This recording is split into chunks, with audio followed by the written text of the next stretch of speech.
found sports. I found my passion. I found family. I found my calling. I found a place to call home. Discover what you can find at Marietta by visiting marietta.edu today.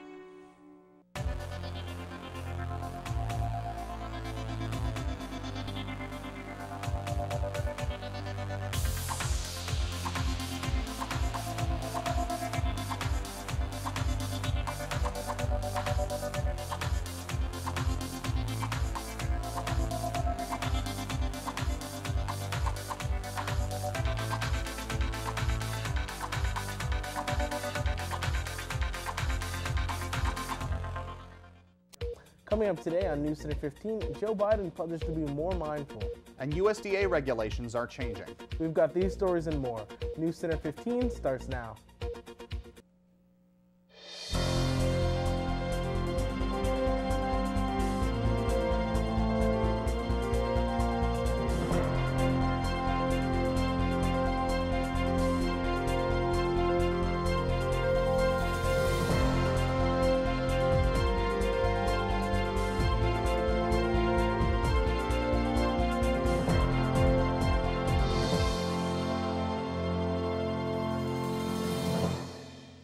Good afternoon. You're watching NewsCenter 15. I'm Jared Ruffin. And I'm Landon Santini. Topping our news this afternoon, Joe Biden has pledged to be more mindful about physical contact with women, hoping to draw a line under a controversy that has clouded his expected White House bid. The former vice president posted a video on Twitter saying he'll be in the future respect personal space. Mr. Biden stressed he's only ever intended to build a human connection rather than make anyone uncomfortable. He has not yet announced whether he will join the 2020 Democratic field. In other news, several Midwestern states are reeling from historic flooding which hit the area a few weeks ago. Thousands of people have been evacuated and vast swatches of farmland has been destroyed. For many in Iowa, Nebraska, Wisconsin, Minnesota, and South Dakota, the recovery effort has been slow and painful as people return to their homes. As images of bus-submerged farms were broadcast across the country, many looked for ways to help. I can think of 3 choice words to describe today's weather today. What are those words? A. Jessica Hill. Well, that was very descriptive, Jared. Thank you. So here's just the current conditions for what we have today. 52 feels like 52. We're going to have some rain today with a high of 52 and a low of 37. Finally warming up out there. The UV rating moderate, not going to be that much sunlight with the rain. Pollen pretty low. The rain keeping it down and good air quality.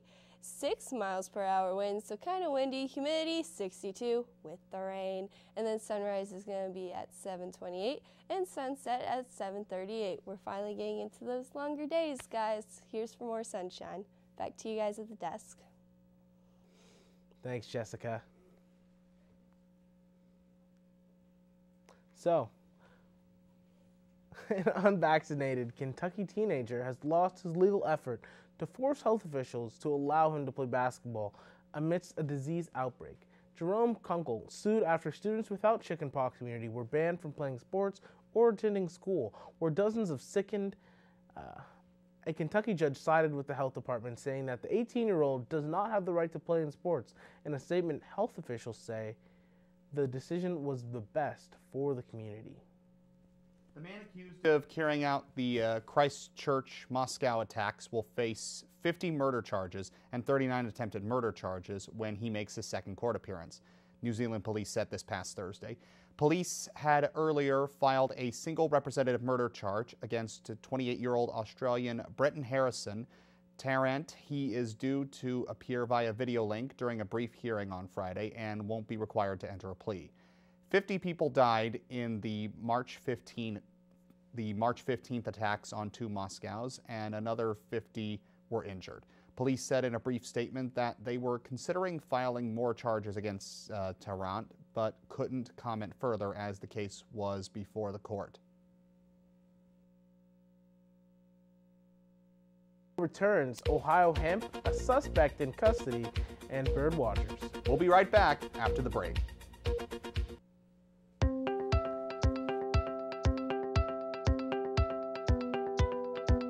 I never chew tobacco. I don't drink much. Never smoked a cigarette in my life. HPV. Isn't that about cervical cancer? What does that have to do with oral cancer?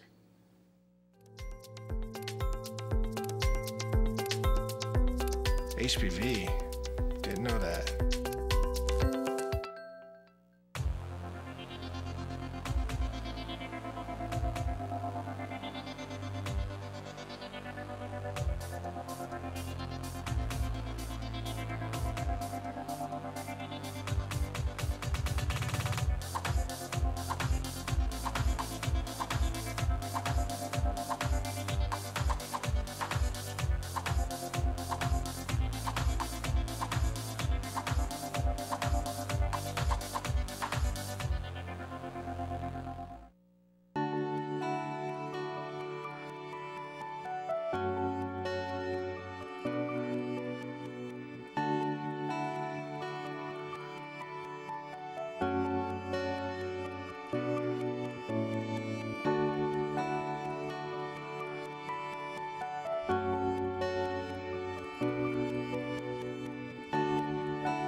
On Thursday, March 30th, the Ohio Senate voted to pass a bill which would legalize hemp and hemp oil.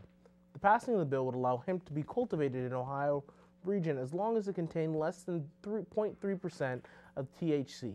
The passing of the law is a result of a federal farm law in 2018 which involved hemp being reclassified as a commodity instead of a drug. 39-year-old James Reinhart Jr. was reported to be indicted Friday in Ross County. Reinhart was indicted on charges revolving around the killing of 3 individuals in February. The charges Reinhart faces include aggravated murder, kidnapping, and aggravated robbery, as well as rape. Ross County officials are still skeptical, however, about what a possible motive could be for these violent actions. Reinhart charges have the potential to lead to a death sentence if he is in fact convicted. Readers and fans of the Birdwatchers Digest gathered together and remembered the passionate Digest editor Bill Thompson shared for publication. Thompson sadly passed away last week battling stage 4 pancreatic cancer. Thompson had been diagnosed with the illness back in December of 2018. Despite his illness, friends and family of Thompson, he continued to enjoy his life and remained positive throughout his battle. A close friend of Thompson, Julie Zukufus, stated Thompson had a huge personality and he really was a walking party. Well, coming up next, we're going to take a look around our area and see what's going on with the weather. We'll have these stories and more after the break. And coming up, we'll have your 5-day forecast. We'll have the highs, we'll have the lows, we'll have the weather.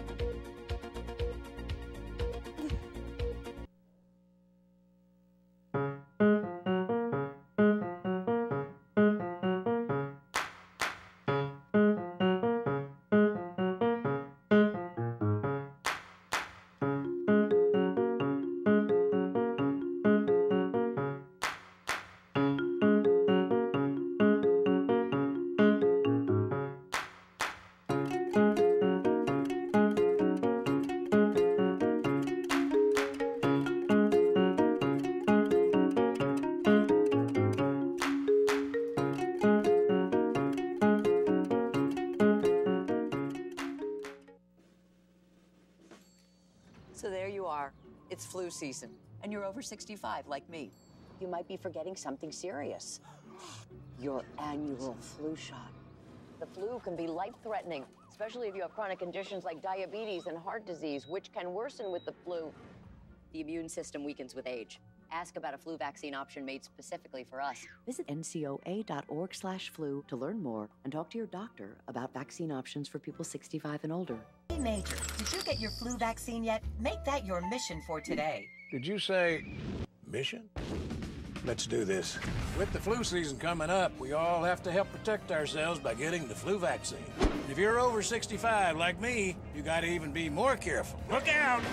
Our immune system may not be as strong as it used to be, so we have to do everything we can to keep the flu from catching up with us. Educating yourself about your flu vaccine options is important. It's also really easy. So ask about your vaccine options, because if you're a tough guy like me, you may need a tough vaccine. The flu can aggravate other conditions, so make it your mission to get the right flu shot for your age. Lee, is that you? Did you complete your mission? Oh, you mean the flu shot? No sweat. Visit the National Council on Aging at ncoa.org/flu to learn more about vaccine options for people 65 and older.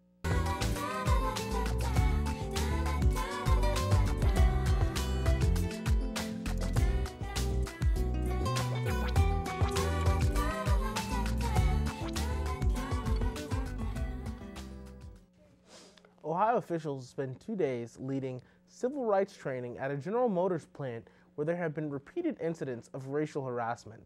Over 1,700 workers at GM's transmission plant in Toledo will be required to attend one of the sessions on Thursday or Friday.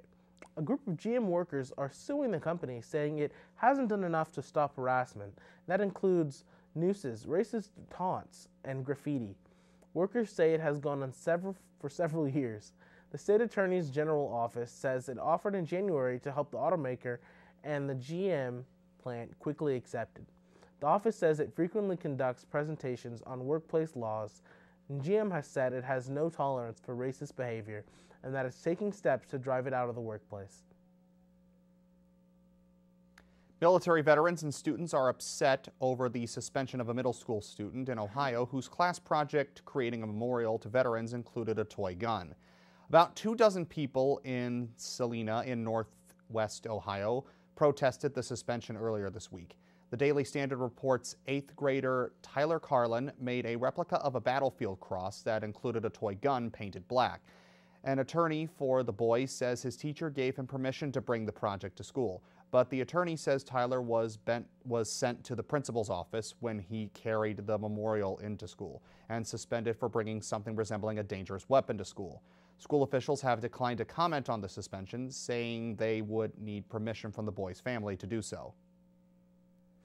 Authorities say a 10-year-old boy or a 16-year-old boy has been shot and killed in suburban Cincinnati. Hamilton County Sheriff Jim Neal says sheriff deputies responding shortly before 9 p.m. Saturday to a reported shooting in the village of Lincoln Heights, roughly 15 miles north of Cincinnati. A release from the sheriff's office says deputies found 16-year-old Melvin Dean had been shot. Dean was taken to the hospital where he was pronounced dead. The sheriff's office released a statement saying authorities have been searching for a 20-year-old man who has been suspected of shooting Dean while in the vehicle. Authorities haven't commented on a possible motive in the shooting. Well, the Oscars have passed, and we still have more entertainment news to keep us updated on that. So here's Jessica Hill with the Hollywood Minute. Thanks, Jared. And there may not be many seats left for Avengers Endgame opening weekend. Tickets went on sale Tuesday and broke early sales records at Fandango, Atom Tickets.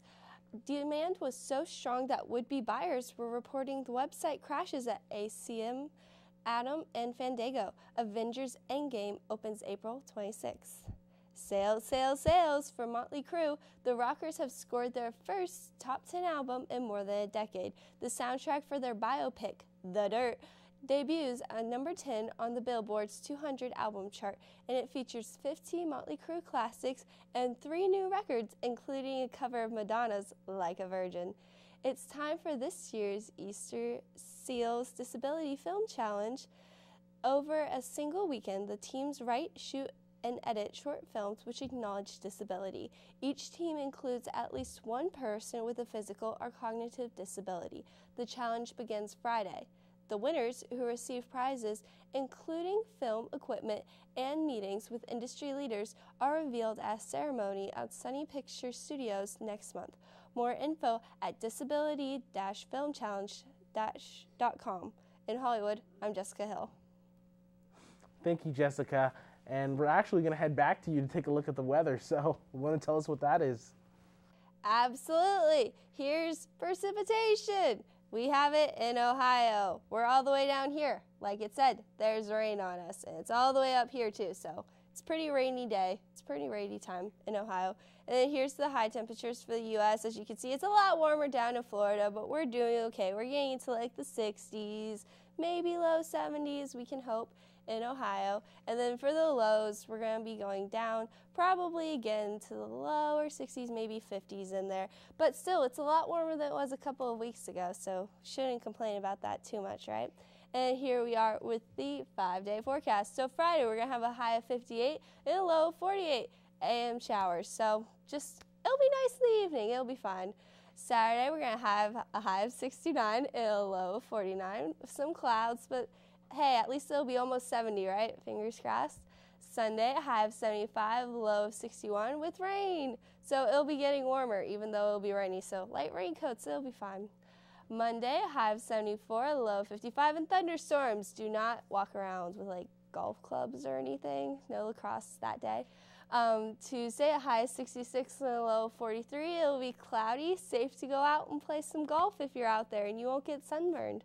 So that's about it for our 5-day forecast. Back to you guys at the desk.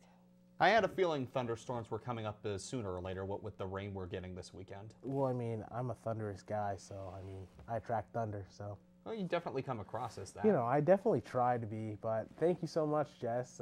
We really enjoyed that nice little forecast. Hopefully, I don't play golf in the near future. I can't imagine going out to do that. And next, we'll come back and we're going to go over to John, and he's going to show us a little bit into the world of sports. See you in a few.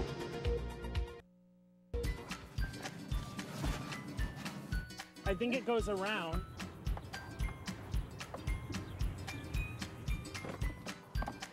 Come on, buddy. I'm here for you. Yo, what's going on? Cinnamon buns, cinnamon buns, cinnamon buns.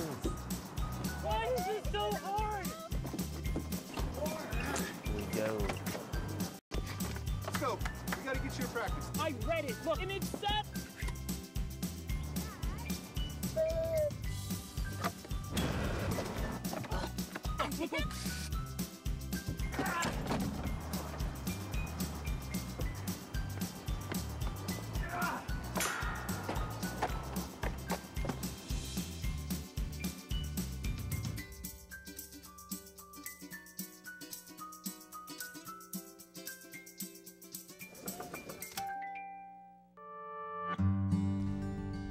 Where are we? We're at Marietta College. This is where we live, at Marietta College.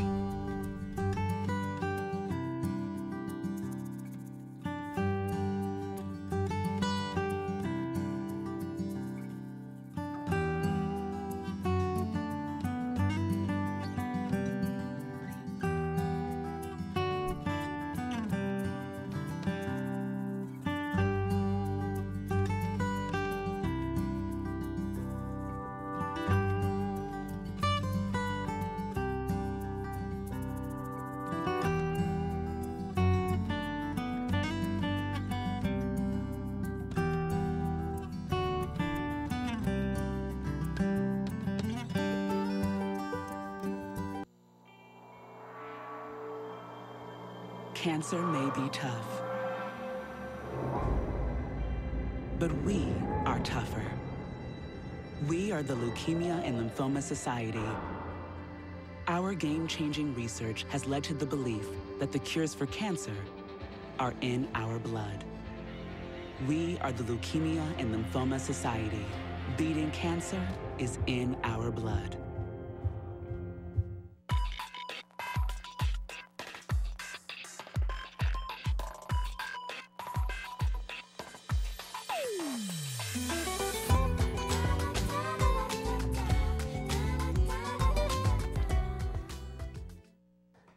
And now we're back, and now here's John with an update in the world of sports. What's going on, John? Anything about golf, perhaps? Not exactly golf, but anyways, Indiana quarterback Jake Tuttle has been granted a waiver by the NCAA and will be eligible to play next season. The redshirt freshman transferred from Utah in December and will have 4 years of eligibility remaining.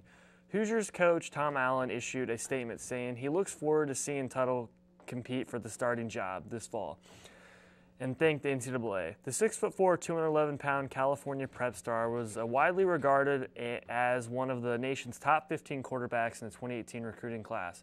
Allen has not disclosed why the Hoosiers sought a waiver for Tuttle, who did not play in a game for the